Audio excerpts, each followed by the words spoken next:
तो बस भगवान की सेवा हो गई, उनकी पूजा हो गई। फिर मैं करूं या कोई भी करे, इससे कोई फ़र्क नहीं पड़ता मुझे।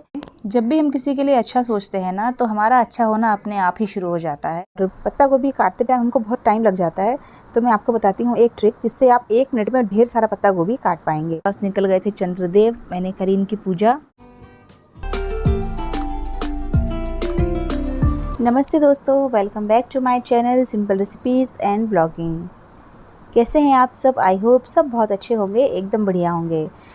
तो फ्रेंड्स, अभी बज रहे हैं सुबह के 5:30 पौने 6 के बीच में टाइम हो रहा है अभी, और मुझे बनाना है आज पत्ता गोभी। तो मैं पत्ता गोभी काट रही हूँ। तो पत्ता गोभी को क्या करते हैं ना फ्रेंड्स, काट के और पहले से धोकर रख दो ना, आधा पौन घंटे 1 घंटे पहले, तो पत्ता गोभी खिला खिला बहुत ही अच्छा बनता है, मैसी मैसी सा नहीं होता है। और पत्ता गोभी काटते टाइम हमको बहुत टाइम लग जाता है, तो मैं आपको बताती हूँ एक ट्रिक जिससे आप 1 मिनट में ढेर सारा पत्ता गोभी काट पाएंगे। तो ये तो हो गया नाइफ़ से, इसमें लगता है टाइम। अब देखिए आगे, और इसकी कोई गारंटी भी नहीं है कि ये बारीक ही कटेगा, थोड़ा सा मोटा भी कट जाता है कभी कभी। अभी तो मैंने थोड़ा सा काटा है, आपको आगे का मैं काट कर दिखाती हूँ कि आपको क्या ट्रिक अपनानी है कि आप 1 से 2 मिनट में बहुत सारा पत्ता गोभी काट पाएंगे। तो आपको लेना है एक इस तरह का धारदार ग्लास में धार होनी चाहिए, याद रखिएगा। और अब हमको इससे पत्ता गोभी काटना है। तो इस ग्लास से हमको इस तरह से पत्ता गोभी काटना है। अगर आपके पास चॉपिंग बोर्ड है तो बहुत अच्छी बात है, वरना आप किचन के काउंटर टॉप पर भी इस तरह से पत्ता गोभी काट सकते हैं। यकीन मानिए, अच्छा बड़ा पत्ता गोभी भी 2 मिनट में कट के रेडी हो जाता है, और बहुत ही बारीक बारीक सा पत्ता गोभी कटता है, बहुत अच्छा बनता है। तो पत्ता गोभी काटने के बाद पहला काम तो ये करना है कि हमको इसको धोकर इसका पानी निथरने के लिए इसको किसी स्ट्रेनर में रख देना है।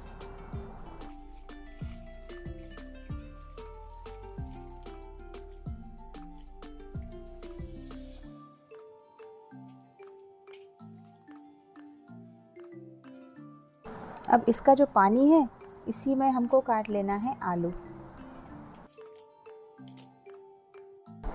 अभी फ्रेंड्स, मैं पत्ता गोभी बना नहीं रही हूँ, मैं बनाऊँगी थोड़ा देर से नहाने के बाद।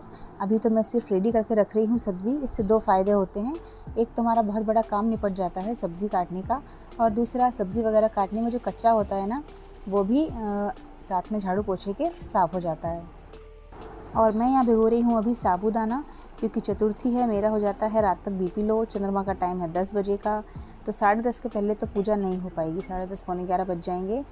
तो मैं दिन में सेंधा नमक खा लेती हूँ, पहले नहीं खाती थी, बट अब मुझसे हैंडल नहीं होता है इतनी रात तक बिना नमक के, तो मुझे खाना ही होता है, नहीं तो मेरा बीपी बहुत लो हो जाता है। सुबह की साफ़ सफाई, कपड़े वगैरह धोने के बाद, नहाने के बाद मैं आ गई हूँ मंदिर में पूजा करने के लिए। तो मैं यहाँ नहला रही हूँ भगवान को, और बस सुबह की पूजा इसी तरह की होती है।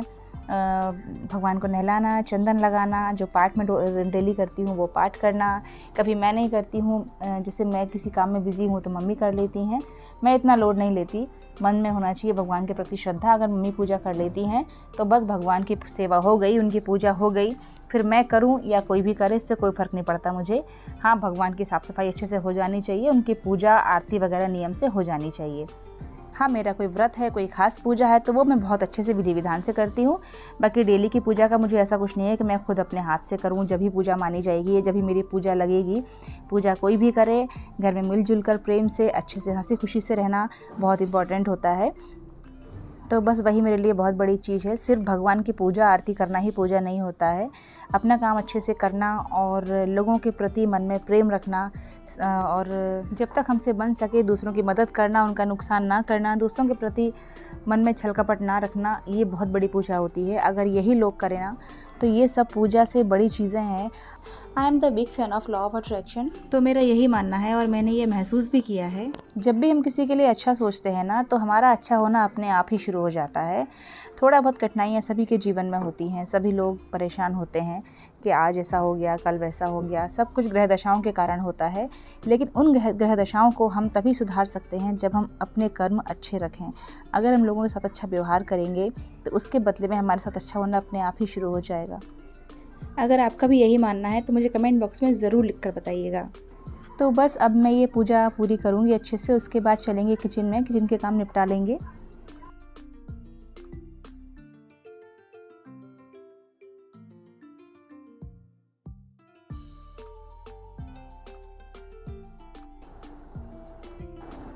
इतनी तैयारी करने के बाद जो कपड़े का काम था, झाड़ू पोछे का काम था, वो मैंने सारा ख़त्म किया और नहाया।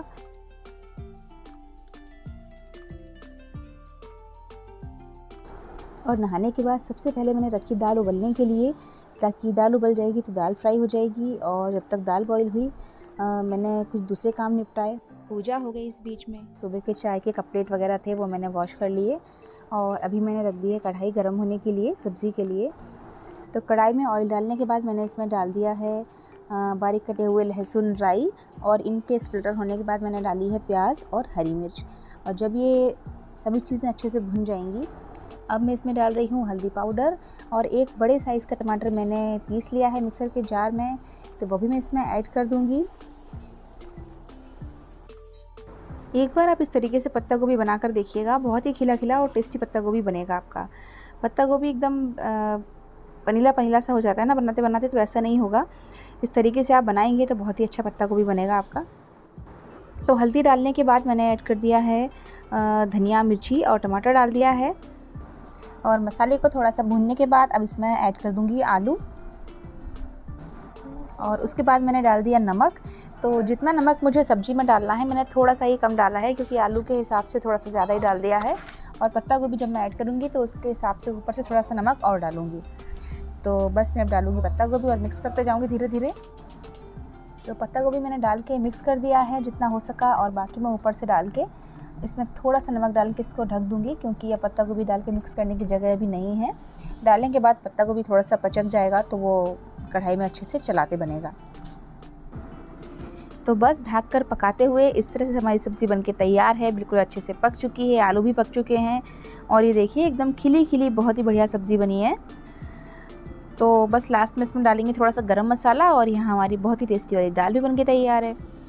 और बस ये हमारे चावल भी कुकर हो चुका है चावल का। अब मैं थोड़ा बहुत समेटते हुए फिर बना लूँगी रोटी। तो बस लंच का काम यहाँ पर फिनिश हो जाएगा, किचन वगैरह क्लीन करके। और थोड़ा सा रेस्ट करने के बाद आप सभी को पता ही है कि मैंने किचन की सफाई करी थी, तो डब्बे वगैरह मैंने धो के रखे थे, तो वो सब अच्छे से सूख चुके हैं। तो वो अब मैं थोड़ी देर रेस्ट करके शाम को चाय वाय बनाने के बाद ग्रॉसरी फिलिंग करूँगी।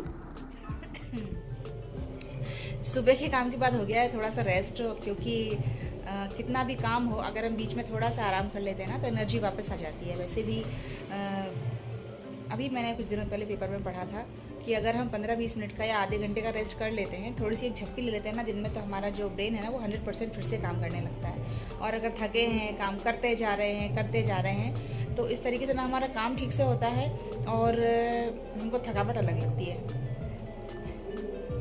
आ जाओ। तो दोस्तों ये लोग दोनों बहनें गई थी आज मूवी देखने, द केरला स्टोरी। अच्छी पिक्चर है बोल रहे हैं, गर्ल्स को देखना चाहिए। अपने बास्केटबॉल ग्रुप के साथ गई थी ये लोग, इनके सर ले गए थे। तो रेस्ट के बाद हो गई है शाम की चाय वाय, और अब वापस चलते हैं किचन में दूसरे काम निपटाने। बीच में और जो दूसरे काम थे वो मैंने ख़त्म किए, और शाम की झाड़ू लगाने के बाद अब चलते हैं वापस किचन में। तो मैंने डिब्बे वॉश करके रखे थे, तो नीचे वाले जो डिब्बे थे ना कुछ अभी भी थोड़े से गीले थे, तो मैं उनको रख रही हूँ सीधा करके, ताकि जो हल्के से गीले हैं वो सूख जाएं। और सबसे पहले मैं क्या करती हूँ, जो डिब्बे खाली होकर सूख जाते हैं ना, इनको मैं वापस जगह पर रख देती हूँ जहाँ जहाँ मुझे जो डिब्बे जमाने हैं।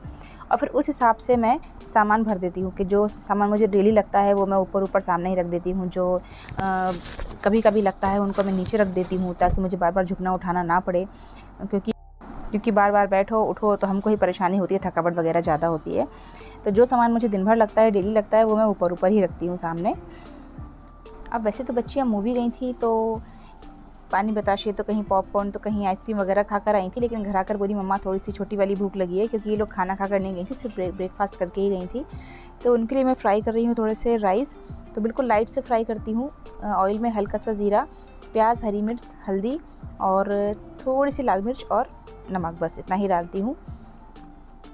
और सुबह के चावल थे तो रखे हुए चावल थोड़े से जम से जाते हैं, तो उनको इस तरह से मैंने डाल दिया है तोड़ के। तो बस चावल हो गए हैं फ्राई, और लास्ट में ऐड कर दिया है हरा धनिया। तो बस ये शाम का हल्का फुल्का वाला नाश्ता तैयार है बच्चों का। और बस अब मैं जो ग्रॉसरी फिलिंग है वो करूँगी, और बस शाम के खाने की तैयारी करूँगी। उसके बाद चतुर्थी है आज, मुझे पूजा करनी है, तो बस मैं पूजा की तैयारी करूँगी। तो ये देखिए मैंने खाली डब्बे लगा दिए हैं ऊपर, जो मैं जहाँ रखती हूँ उसके बाद मैं फिलिंग करूँगी ग्रॉसरी की। और जो डब्बे थोड़े से गीले थे उनको मैंने ऐसे खुला ही रख दिया है। और अब ये हो रही है मेरी शाम की चतुर्थी की पूजा। और इस व्रत में चंद्रमा देखकर, उनको अर्घ्य देकर, उनकी पूजा करके ही व्रत खोला जाता है। चंद्रमा का टाइम था बहुत लेट निकलने का, 9:45 का टाइम था, तो बस पूजा भी मैं 10 बजे ही कर रही हूँ। तो ये 10:30 के आसपास निकल गए थे चंद्रदेव। मैंने करी इनकी पूजा, उसके बाद मैंने खाना खाया और किचन का काम भी मैं पहले ही ख़त्म कर चुकी थी खाना बनाने के।